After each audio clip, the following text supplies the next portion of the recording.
Edgar Wright doesn't need to prove anything to anyone. Spaced remains a cult classic. The same goes for Scott Pilgrim vs. the World, and his Three Flavors Carnival trilogy, 2004's Shaun of the Dead, 2007's Heist, and 2013's The World's End, is more than enough to justify his inclusion on the list of must-watch filmmakers for the next 20 years.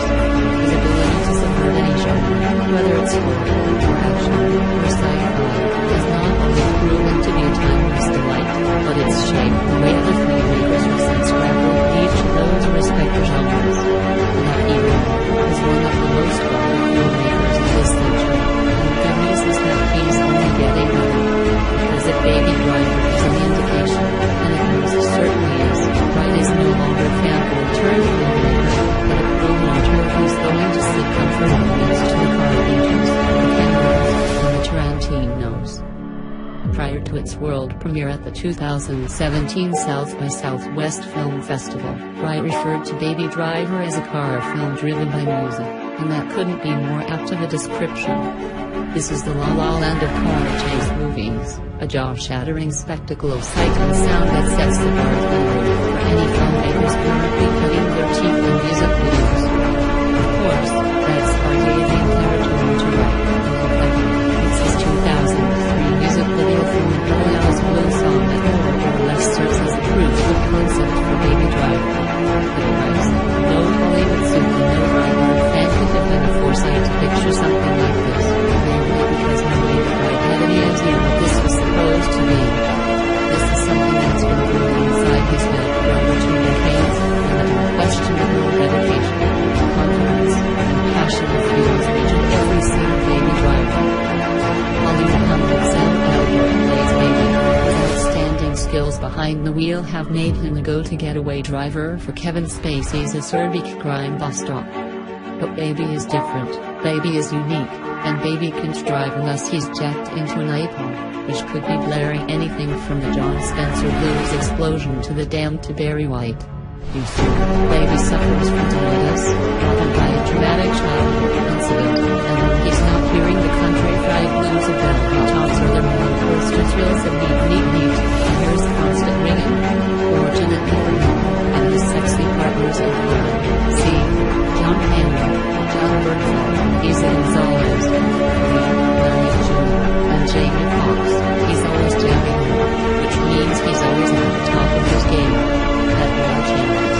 However, when he meets his dream girlfriend, Lily James, and starts yearning for life outside of heists.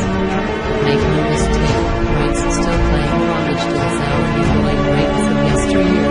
Walter Hill's 1978 stunner The Driver is a big influence here. Hell, the legendary filmmaker makes a vocal cameo at the end as a courtroom translator, as are what Wright refers to as the holy trinity of 90s LA action crime thrillers, 1991's Point Break, 1992's Reservoir Dogs, and 1995's Heat.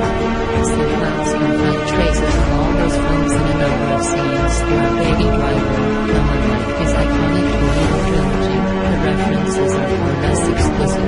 Similar to his unprecedented work on Scott Pilgrim, Wright leans less on pastiche than more on style, taking all of the surefire dreamers, from the loud cuts to the theatrical dialogue to the unforgiving note, and expands upon his really big-handed propositions. He offers up lengthy shots on hardly ready. He turns his blood hammer into a bag of skittles. But Wright orchestrates his action like it's being primed for a technical musical, which is completely understandable given that he tagged performance artist, choreographer, and designer Ryan Heffington for the assist behind the scenes. Having worked with everyone from Sia to Florence and the Machine to director Spike Jonze, Heffington knows how to wrench the emotion out of any piece of movement, and his agency is all over the very music and the very swiftly paced Baby Driver. Granted, there's always been the musicality to Wright's work, but it's never been to this scale and hardly at this volume. From beginning to end, Wright chews through dozens upon dozens of songs, making this seem like one whole, epic music video. But here's the thing, why? Yes, this film exists in a very surreal, dreamlike state. Think wild and heart-insurance. The action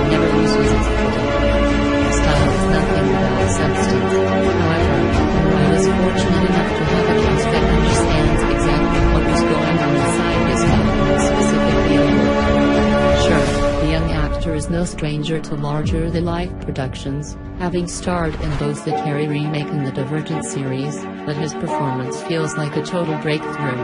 Elgort does all the heavy lifting and rises above each challenge, whether it's interpretive dancing through Atlantis city streets or leaping through department stores like he's a real-life Peter Parker. His chemistry with Lily James is intensely powerful, too, and she earned a number of heartwarming gifts for future Valentine's Day. You really root for them. Meanwhile, bedroom buffs like Spacey, Candy, and folks turn on and die of their shiny trophies or level with bizarre archetypes they've been painted within. All three are fabulous, but Cam gets the most work on here's one, and his 180-year team face shouting, "Told you so." One more person who gets to say that is right, and for good reason. It's great these days to see my concept genre experience like Baby Driver, and it seemed rare to see one that hasn't been retooled to death. That's a sad and cruel fate Wright knows too well. After all, this film arrives in the wake of his severed ties to Marvel's Ant-Man, another passion project of his that was seemingly decided upon by committee-based filmmaking. With that in mind, Baby Driver feels like even more of a victory for the guy, seeing as it's a big-budget action film that's tied to zero intellectual property outside of his name and the stars he aligned.